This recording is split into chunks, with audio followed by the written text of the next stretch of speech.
அதிமுகவோட கருத்தை கேட்கிறேன் சார். எப்பவுமே வந்து இந்த என்டிஏ கூட்டணி ஆட்சி அப்படிங்கிற ஒரு வார்த்தை விளையாட்டை வந்து உங்க கூட்டணியில் இருக்கிற பிஜேபி உட்பட எல்லாருமே சொல்லிக்கிட்டே இருக்காங்க. இதுக்குள்ள வந்து அதிமுகவினுடைய பொதுச் செயலாளர் தனிப்பெரும்பான்மையோட நாங்க ஜெயிப்போம் அப்படின்னு சொல்றாரு. எப்படி சாத்தியம் அது? இல்லை, தமிழ்நாட்டை பொறுத்தவரை கூட்டணி ஆட்சி என்ற பேச்சுக்கே இடமில்லை. அது திராவிட முன்னேற்ற கழகமாக இருந்தாலும் சரி, அண்ணா திராவிட முன்னேற்ற கழகம் இருந்தாலும் சரி, இந்த ஸ்ட்ராட்டஜி வந்து பக்காவா இல்லை. அது என்டிஏ தலைமையிலான கூட்டணி ஆட்சி அப்படிங்கிற கருத்து நான் சொல்லல, பிஜேபி தான் சொல்றாங்க. ஆமாங்க, அவங்க சொல்றது வந்து என்டிஏ தலைமையிலான ஆட்சின்னு சொல்றாங்க. கூட்டணிங்கிறது தேர்தலுக்கு உண்டான கூட்டணியே சொல்றாங்க. கூட்டணி ஆட்சிங்கிறது அவங்க சொல்ல வர கருத்து வந்து என்டிஏ தலைமையிலான கூட்டணி, அந்த கூட்டணி வெற்றி பெற்றால் அந்த ஆட்சி வரும் அப்படின்னு சொல்றாங்க. அதற்காக என்டிஏவும் உள்ளடக்கி அதில் இருக்கக்கூடிய மீதி கட்சிகளும் உள்ளடக்கி கூட்டணி ஆட்சி அமைக்கிறோம்னு அர்த்தம் கிடையாது. நம்ம எடுத்துக்க வேண்டிய தலைமை அதிமுக தானே சார்? ஆமாங்க, அதிமுக தான் தலைமை. அதிமுக மேஜர் ஷேர் ஹோல்டர் வந்து உங்களுக்கு ஏடிஎம்கே தான். ஏடிஎம்கேக்கு தான் ஓட் பேங்க் இருக்கு. மிகப்பெரிய பார்ட்டி பார்த்தீங்கன்னா டிஎம்கேவும் ஏடிஎம்கேவும் தான் தமிழ்நாட்டை பொறுத்தவரை. காங்கிரஸாக இருந்தாலும் சரி, பிஜேபியாக இருந்தாலும் சரி, எந்த கட்சியாக இருந்தாலும் சரி, இவர்களோடு சேர்ந்து கூட்டணி எடுக்கிறாங்க அப்படின்னா அப்புறம் அதில் வந்து மேஜர் ஷேர் ஹோல்டர் வந்து ஏடிஎம்கேங்கும் போது ஏடிஎம்கே தான் ஆட்சி அமைக்கும். அதை வெகு தெளிவாக நாங்கள் சொல்லிட்டு இருக்கோம். எங்களுடைய தலைமையில் தனிப்பெரும்பான்மையோட ஆட்சி அமைப்போம் அப்படிங்கிறத வெகு தெளிவாக சொல்லிட்டு இருக்கோம். இதை கன்ஃபியூஸ் பண்ணி இது ஒரு பெரிய கிரியேட் பண்ணி இஷ்யூ மாதிரி கொண்டு போறாங்க. பட் அதுக்கு அவசியமே கிடையாது. தமிழ்நாட்டில் கடந்த கால வரலாறு இல்ல எதிர்கட்சிகளும் பிற கட்சிகளும் வந்து அதை வந்து ட்விஸ்ட் பண்ணி அது ஒரு பிரச்சனையை கிரியேட் பண்ணி அதுலேருந்து ஒரு ஏதாவது பெனிஃபிட் கிடைக்குமா அப்படிங்கிறதுக்கு ட்ரை பண்றாங்க. பட் அது வந்து வாய்ப்பே கிடையாது. தமிழ்நாட்டை பொறுத்தவரை அதிமுக கூட்டணி ஆட்சி அமைக்கும் அப்படிங்கிற கருத்தை பாஜக தான் சொல்லுது, திமுக சொல்லல. நாங்க என்ன சொல்றோம்? அதிமுக தானே மேஜர் ஷேர் சொல்லிட்டோம். அதுக்கப்புறம் நாங்க என்ன சொல்றோம்? தனித்தன்மையோட அப்புறம் தான் சார் பாஜக சொல்றாங்க. நான் என்ன சொல்றேங்க? தங்கவரதராஜன் சார் என்ன சொல்றாரு? தங்கவரதராஜன் தெளிவா சொல்றாரு. அடுத்த சுற்றுல நான் கேட்பேன். இல்ல அவர் பிஜேபில இருந்து பேசுறாருன்னா அவர் என்ன சொல்லுவாரு? எடப்பாடி தலைமையிலான கூட்டணி அவர் என்டிஏ இருக்கு, அதுல வந்து மேஜர் ஷேர் ஹோல்டர் அண்ணாடிஎம்கே தான் இருக்கு. சார் அவரோட கருத்துக்கான நேரத்துல நான் அதை கேக்குறேன் சார். நான் கேட்க வரது என்னன்னா, முரண்பாடுகள் இல்ல இருக்கக்கூடிய கூட்டணியா இல்ல அதிமுகன்னு சொல்றீங்க. அதிமுக தலைமையில தான் தனி மெஜாரிட்டின்னு சொல்றீங்க. ஆனா தேசிய ஜனநாயக கூட்டணி ஆட்சி தான் தமிழ்நாட்டில் அமையும்ங்கிற கருத்து தெளிவா சொல்லிட்டேன். கூட்டணிங்கிறது இதெல்லாம் சேர்ந்து பண்றப்போ அவங்க பொதுப்படையா சொல்ற வார்த்தையா கூட்டணி ஆட்சின்னு சொல்றாங்க. அதுக்கு அர்த்தம் அது கிடையாதுங்க. தமிழகத்துல தனித்து தான் நாங்கள் ஆட்சி அமைப்போம், தனி மெஜாரிட்டியோட தான் ஆட்சி அமைப்போம் அப்படிங்கறது தெள்ள தெளிவா சொல்லிட்டு இருக்கோம். எல்லா ஸ்டேட்மெண்ட்லயும் சொல்லிட்டு இருக்கோம். அது மீண்டும் மீண்டும் குழப்பம் ஏற்படுத்துவது வந்து எதிர்கட்சிகள் தான் பண்ணிட்டு இருக்காங்க, மீதி இருக்கிற கட்சிகள் தான் பண்ணிட்டு இருக்காங்க. நான் சார் உங்க கருத்தை கேட்கிறேன். அதுக்கு முன்னாடி திரு தங்கவரதராஜனுடைய கருத்தையும் கேட்டுறேன் சார். கூட்டணி ஆட்சி அப்படிங்கறதே அதிமுக தலைமையிலான ஆட்சி தான் அப்படிங்கறத மீண்டும் அதிமுக உறுதிப்படுத்துது அப்படின்னா எந்த பொருள் அடிப்படையில என்டிஏ அதை உறுதியா சொல்றாங்க? வணக்கம் சகோதரி காயத்ரி. அப்புறம் எந்த குழப்பமே கிடையாது. அதாவது இன்னைக்கு என்ன பிரச்சனைன்னா, எங்க கூட்டணியில எந்த பிரச்சனையே கிடையாது. இன்னைக்கு காங்கிரஸ் திமுக என்ன மாதிரி அடிச்சிட்டு இருக்குது, கூட்டணியில ஆட்சியில பங்கு வேணும்னு கேட்குது. அந்த மாதிரி இன்னைக்கு மாணிக் தாக்கூரா இருக்கலாம், அதே போல திமுகவுல இருந்து ராஜா கண்ணப்பனுடைய பேட்டியா இருக்கலாம், இல்ல தளபதியா இருக்கலாம். எங்க கூட்டணி தான் தெளிவா சொல்லிட்டாங்க. எங்களுடைய கூட்டணியுடைய தலைவர் திரு எடப்பாடியார். தமிழகத்தை பொறுத்தவரை தேசிய கூட்டணியுடைய தலைவர் திரு கட்சி அதிமுக. எங்களுடைய கூட்டணி வெற்றி பெறும், அதிமுகவும் தனிப்பெரும் பெறும். இதுல ஒன்றும் எங்களுக்கு மாற்றமே கிடையாது. நாங்க எந்த எங்களுடைய மாநில தலைவர் தெளிவா சொல்லிவிட்டார், எங்களுடைய கூட்டணியுடைய தலைவர் எடப்பாடி அவர்கள் சொல்லிவிட்டார். எங்களுடைய ஒரே நோக்கம் மக்களுடைய எண்ணங்கள் தமிழகத்தில் மக்கள் விரோத ஆட்சி அகற்றப்பட வேண்டும் என்பதுதான். அதுல ஒன்றும் மாற்று கருத்தே கிடையாது. அதனால எங்க உள்ள என்டிஏ கூட்டணியில எம்எல்ஏவாக வெற்றி பெறக்கூடிய பாஜகவினர் அமைச்சராக பதவி ஏற்பார்களா மாட்டார்களா? அதுதான் கேள்வி. பாருங்க, நாங்க போயிட்டு சொல்றேன், எங்களுக்கு இப்போதைக்கு எந்த நிபந்தனையுமே கிடையாது. எங்களுடைய நோக்கம் எங்களுடைய முதல்வர் வேட்பாளர் திரு எடப்பாடி அவர்கள் வெற்றி பெற வேண்டும், அவ்வளவுதான் எங்களுடைய நோக்கம். மற்ற விஷயங்களை எல்லாம் எங்களுக்கு எல்லாத்தையும் எப்படி சரி செய்து கொள்ள வேண்டும் என்பது எங்களுடைய கூட்டணி தலைவர், எங்களுடைய தேசிய தலைவர் முடிவெடுக்கும். நாங்கள் ஏதாவது நிபந்தனை வைத்திருக்கின்றோமா? நோக்கம் இல்லைன்னா 20% தொகுதி பங்கீடு கேட்கக்கூடிய அந்த பேச்சுவார்த்தைங்கிறது என்ன காரணம் சார்?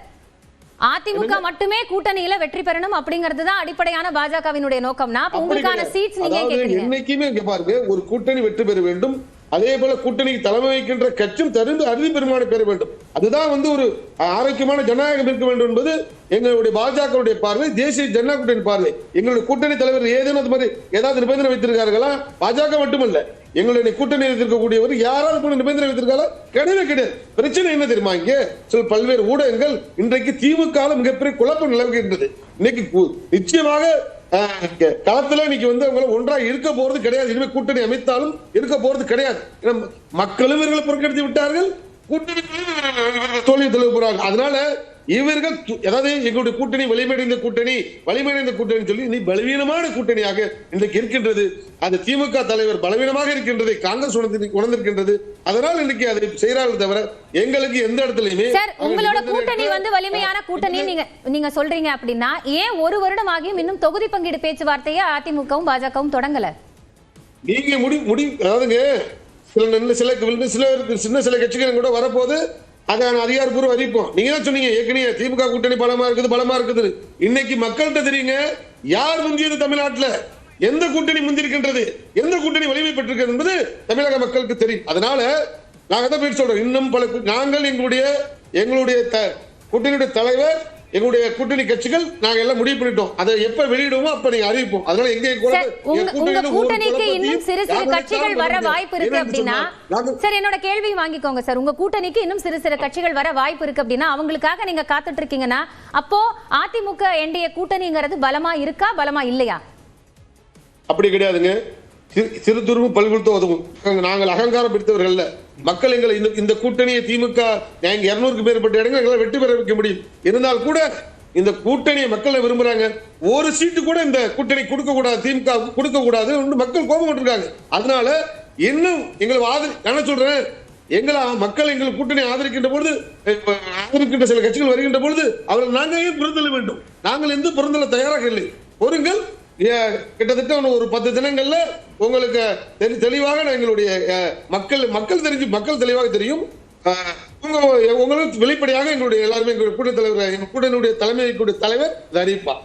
பேசலாம் திரு தங்கவராஜன். 1% வாக்கு கூட வந்து திமுக வாங்காத அளவுக்கு வியூகம் வகுப்பதாக தங்கபாண்டியன் சொல்கிறார். இதை எப்படி பார்க்கிறீங்க? அப்படி சொல்லவில்லை. ஒரு இடம் கூட வெளிப்பட 1% சொல்லவில்லை சகோதரி. ஒரு இடம் கூட கிடைக்க கூடாது தமிழக மக்கள். ஒரு இடம் கூட திமுகவிற்கு கிடைக்க கூடாதுங்கிற வியூகத்தின் அடிப்படையில் என்டிஏ கூட்டணி செயல்படுறதா சொல்லுங்க. அந்த வியூகத்தை யார் போட்டுட்டு இருக்கான்னு கேளுங்க. அந்த மாதிரிலாம் கடை என்னங்க எனக்கு புரியல. தங்கவர்தன் இல்ல, அதான் சொல்றேன். அப்ப என்னோட கருத்து நான் பேசுறேன். நீங்க 5000 ரூபாய் கொடுத்தேன்னு ஜாலியா சிரிச்சிட்டு இருக்கீங்க. 5000 ரூபாய் போய் ரீச் ஆயிடுச்சு, அதனால நமக்கு தான் ஓட்டு போடுவாங்க. நீங்க பேசுங்க. அவரோட பாயிண்ட்ல அவர் பேசட்டும் சார். அவர் பேசட்டும், நீங்க பேசுங்க. சொல்லுங்க. இல்ல முடிச்சிருங்க, பரவாயில்ல. இல்ல நீங்க பேசுங்க. இல்ல, அதாவது அவர் ஒரு உலகத்துல உட்கார்ந்துட்டு அது ஒரு கற்பனையான உலகத்துல அவர் இருக்காருன்னா அவர் இருக்கட்டும். ஆனா தமிழ்நாடு மக்கள்னா அது எதை வச்சு, எந்த டேட்டா வச்சு தமிழ்நாடு மக்களுக்கு தெரியும்ன்றாருன்னு எனக்கு புரியல. தமிழ்நாடு மக்களுக்கு தெரியும் அப்படின்னா ஏதாவது ஒண்ணு சொல்லணும். நீங்க திடீர்னு சார் நான் பேசுறேன் சார். தமிழ்நாடு அணி வெர்சஸ் டெல்லி அணின்னு திமுக எதை வச்சு சொல்றாங்க? தமிழ்நாடு அணி வெர்சஸ் திமுக அணின்றது எங்களுடைய பிரச்சாரம். நாங்க இது தமிழ்நாடு அணி வெர்சஸ் டெல்லி அணின்ற பிரச்சாரத்தை நாங்க எடுத்து வைக்கிறோம். அதுக்கான காரணங்களை சொல்றோம். இப்ப காரணம் ஏன்னா நிதி கொடுக்க மாட்டேன்றாங்க, மொழி திணிப்பு நடந்துகிட்டு இருக்கு, அதை எதிர்த்து போராடிக்கிட்டு இருக்கிறோம். இன்னைக்கு விபிஜி ராம்ஜி கொண்டு வந்து 100 நாள் வேலை வாய்ப்பு திட்டத்துல மாநில அரசின் மீது சுமையை போட்டுட்டு இருக்காங்க. இன்னைக்கு வந்து ஒன்றியத்துல டாக்ஸ் வாங்குறதெல்லாம் ஒன்றிய அரசு வாங்கிறோம். ஆனா சமூக நல திட்டங்கள் செய்யக்கூடிய பொறுப்பும் அந்த பாரத்தையும் மாநில அரசு மேல போடுற விஷயங்கள் இருக்குல்ல, இப்படி எல்லாமே தெளிவா எடுத்து வைக்கிறோம். எங்கெங்கெல்லாம் தமிழ்நாடும் இந்த என்டிஏ கூட்டணியும் முரண்படுகிறது அப்படின்ற அடிப்படையில் என்டிஏ வெர்சஸ் தமிழ்நாடு. இப்போ இந்த குற்றச்சாட்டை உங்களை மாற்றி வைக்க முடியாது. ஏன்னா எடப்பாடி பழனிசாமியும் மும்மொழி கொள்கையில் பாஜகவுக்கு எதிராக தான் இருக்காரு, நீட்டில் எதிராக தான் இருக்காரு. அப்போ அவரெல்லாம் நம்ம தமிழ்நாடுன்னு ஒன்று சேர்த்துக்கிறோம். அப்போ என்டிஏ வெர்சஸ் தமிழ்நாடுன்னு இந்த விவகாரம்லாம் இருக்கிற காரணத்தினால நாங்கள் எடுத்து வைக்கிறோம். இப்போ இப்படி போகிற போக்கில் மேம்போக்க என்டிஏ வெர்சஸ் தமிழ்நாடுன்னு நாங்கள் சொல்லலை. ரொம்ப ஆழமாக தமிழ்நாட்டுடைய இப்போ கீழடி ஆய்வாக இருக்கட்டும், ஏன் அதை நிறுத்தி வச்சிருக்காங்க, ஏன் அந்த ஆய்வறிக்கையை அங்கீகரிக்க மாட்டேன்றாங்க, இல்லாத சரஸ்வதி நாகரிகத்தை வந்து தமிழர்கள் மீது திணிக்கிறாங்க. இப்போ இந்த மாதிரி பிரச்சனைகள் வந்து தமிழ்நாட்டுக்கு எதிராக ஒன்றிய அரசு தொடர்ந்து செயல்பட்டு இருக்கிற காரணத்தினால தான் என்டிஏ வெர்சஸ் தமிழ்நாடு நம்ம ஃபேக்சுவலாக சொல்கிறோம். இது போகிற போக்கில் சொல்லலை. இப்போ இவங்க எப்படின்னா கூட்டணி சேர்ந்ததுனாலே நாங்கள் வந்து பலவீனம் ஆயிட்டோம், இல்லை கூட்டணி சேர்ந்ததுனாலே நாங்கள் ஜெயிச்சிட்டோம் அப்படின்னா 2021 ஜெயிச்சிருக்க வேண்டியதானே, இதே கூட்டணி தானே. 2019 இதே கூட்டணி தானே. கூட்டணி அரித்மெட்டிக் கணக்கு பத்தி எல்லாம் பேச வேண்டியதா இருக்கு. ஒரு